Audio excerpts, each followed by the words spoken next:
ناظرین اکرام، اس اشاریہ کے حوالے سے میں بات کرتے ہوئے یہ بھی بتانا چاہتا ہوں کہ ٹیپو شناسی کے حوالے سے اتنے تنازعات ہیں، اتنے اختزازات ہیں، اور اتنا اس کے اندر ان کی پیدائش کے حوالے سے کئی محققین نے 1750 لکھا، کسی نے 1751، کسی نے 1752 لکھا، حالانکہ کوئی بہت بڑی پرانی تاریخ نہیں ہے۔ پھر اسی طرح سے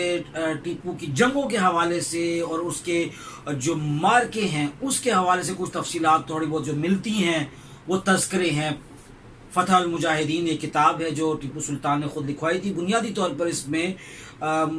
اپنی فوج کو تربیت کرنے کے لیے ان کے نظام و نسق کے حوالے سے کچھ تذکرے، اسی میں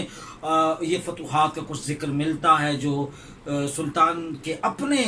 مورخین جو تھے انہوں نے دربار کے اندر، لائبریری کے اندر، جہاں کتب خانے کے اندر خطوط کا آنا جانا تھا، اور وہیں پر جو سارے خطوط کے جو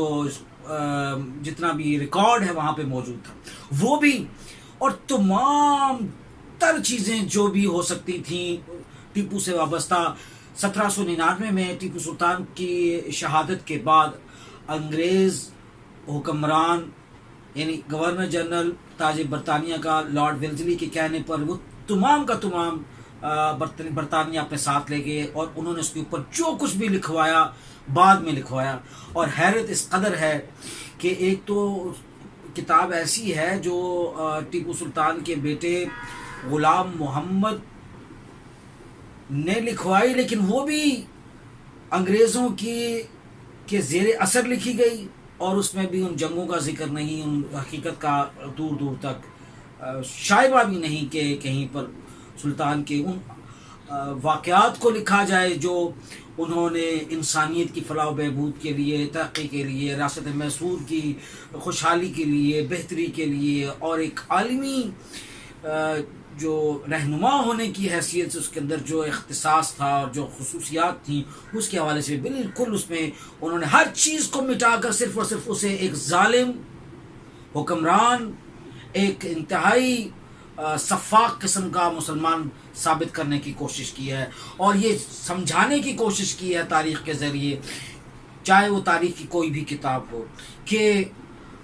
جو کچھ بھی تاج برطانیہ نے میسور میں کیا وہ بالکل ٹھیک تھا، اور فیصلے اس وقت کے لحاظ سے ٹھیک تھے۔ ہم نے ایک اور چیز بھی یہاں پہ جانے کہ اتحاد پر مرتسم تھا سب کچھ، وہ اتحاد نہ تھا۔ اور دوسری طرف ایک اور چیز بڑی اہم ہے کہ جو بھی ابھی تک ٹیپو سلطان پہ تحقیقات میسور میں ہوئی ہیں وہ زیادہ تر اس میں دیا، اس میں کردار یا اس سے جو رہنمائی حاصل کی گئی ہے وہ انگریزوں کی کتابوں سے، لیکن اس میں کچھ کتابیں ایسی بھی ہیں جس کے حوالے سے یہ کہا جا سکتا ہے کہ انہوں نے حقیقت سے کام بھی لیا ہے، اور وہ کچھ تھوڑا سا جو حصہ ہے اسی پر پھر ہم دیکھتے ہیں کہ محمود احمد محمود منگلوری نے جو صحیفہ ٹیپو سلطان لکھی، یا اس نے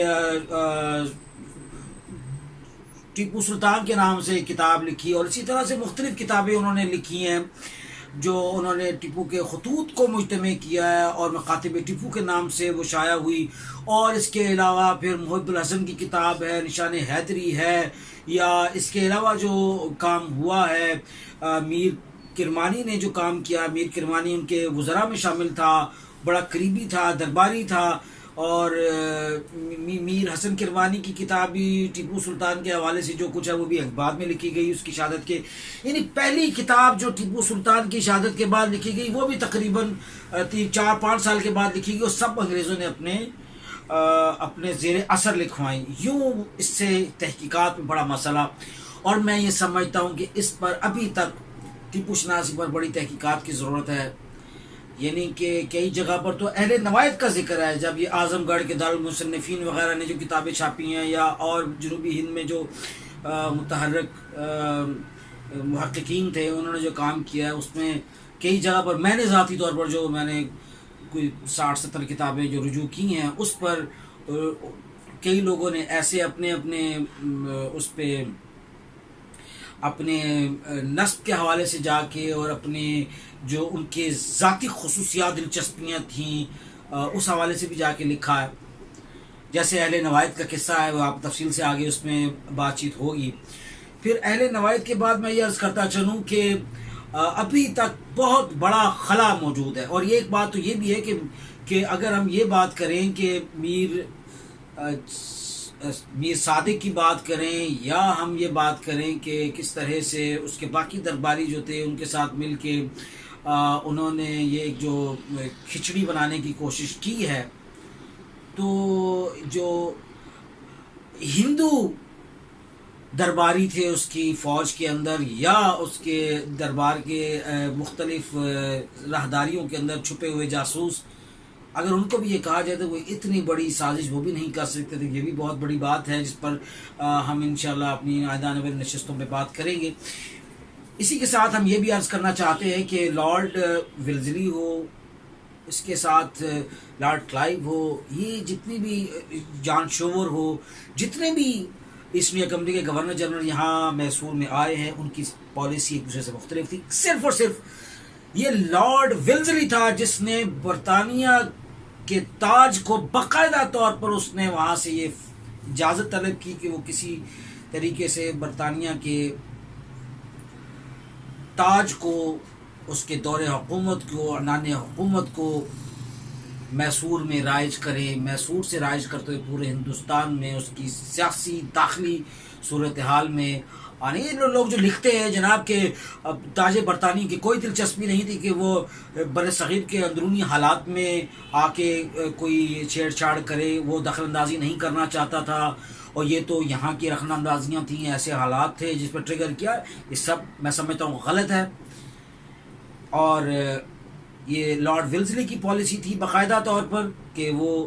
مغل سلطنت کا خاتمہ کرے اور یہاں پہ آ کے. اور اس حوالے سے آخری نقطہ ہے سبسڈیری الائنس. سبسڈیری الائنس کیا ہے؟ یہ وہ غلامی کا پروانہ ہے جس کے ذریعے تمام جو 500 سے زیادہ آزاد ریاستیں بن چکی تھیں ہندوستان کے اندر، وہ ساری جو بادشاہت کے نیچے تھیں اور بادشاہ کی زیر نگین تھیں، مغل بادشاہ کی، ان سب نے اپنی اپنی آزادی بیچی. کس کے تحت؟ ایک پروانہ سبسڈیری الائنس. اس کے تحت انہوں نے اپنی آزادی بیچی، انہوں نے اپنی خارجہ پالیسی، اپنی داخلہ پالیسی بیچی، اور انگریز کا فوج کا ایک دستہ ان کے دربار میں آ کے ریاست کے وہ مقبوض ہوتا، وہاں قیام کرتا تاکہ کسی قسم کی کوئی بغاوت نہ ہو، اور وہاں سے مالیاتی نظام، وہاں سے ٹیکسز یا جس کو لگان کہتے ہیں وہ وصول کرنا، اور ان کے تمام معاملات کا کوئی بھی کام، ریاست اہم کام اب انگریز فوج یا ایسٹ انڈیا کمپنی کو بتائے بغیر نہیں کر سکتی تھی. یعنی اصولی طور پر یا حقیقی طور پر آزادی کو بیچنے کا ایک پروانہ یہ تھا جی سبسڈیری الائنس. اس کے تحت وہ ساری ماتحت ہوئی ایسٹ انڈیا کمپنی کے. لیکن ایک ٹیپو سلطان تھا جس نے کسی بھی قیمت پر اپنی آزادی کو نہیں بیچا، اور اس کی شہادت آخری دم تک اپنی آزادی کی حفاظت کے لیے تھی. آج کے پاکستان میں بھی دیکھیے کہ غدار کہاں کہاں بیٹھے ہیں. آج اس اشاریے کا مقصد یہی بنانے کا، ریکارڈ کرنے کا، کہ آج اس سب چیزوں کو جب آپ ویڈیوز کو دیکھ رہے ہوں گے تو یہ ضرور دیکھیے کہ کہاں کہاں ہمارے پاس غدار موجود ہیں، کہاں کہاں شب خون مارنے والے، ہمارے دینی حمیت کو رگیدنے والے، ہماری کبھی سائنسی توجیحات کے نام پر، کبھی فیمنزم کے نام پر، کبھی سیکولرزم کے نام پر، کبھی روشن خیالی کے نام پر، اور کبھی ایک ماڈرن انلائٹمنٹ اسٹیٹ اور ریاست کے نام پر کس طرح سے کھلواڑ جاری ہے، اور کس طرح سے ہماری پیٹھ میں چھرا گھونپا جا رہا ہے. ہماری نوجوان نسل کو ہم کس طرح ڈیہیومنائز ہو رہے ہیں، اور کس طرح ٹروجن ہارس والی جو ٹیکنالوجیز ہیں وہ اسکرپٹس کے اندر استعمال کر کے، ٹیلی ویژن، تھیٹر، ریڈیو، ٹیلی ویژن کے بعد اب اخبارات کو آپ دیکھیے، جو ہمارے معاشرے میں اس وقت بے حیائی اور بے شرمی اور عجب قسم کے جو معاملات ہمارے سامنے آ چکے ہیں، وہ سارا ہمارے سامنے اس روایت کا جنازہ جو ہمارے سامنے اٹھ رہا ہے، اس میں سے جو دھواں اٹھ رہا ہے، اس حوالے سے یہ بات کرنا مقصود ہے. تو ناظرین اکرام، آج کی ہماری نشست یہ اشاریہ کے اوپر مکمل ہوتی ہے تاکہ ہم سمجھیں کہ ہم نے آئندہ آنے والی نشستوں میں کس طرح اور کس تناظر کے اندر ٹیپو شناسی کو آج کے حالات کے ساتھ منبسط اور اس کے ساتھ نتھی کر کے دیکھنا ہے. آپ کا بہت شکریہ.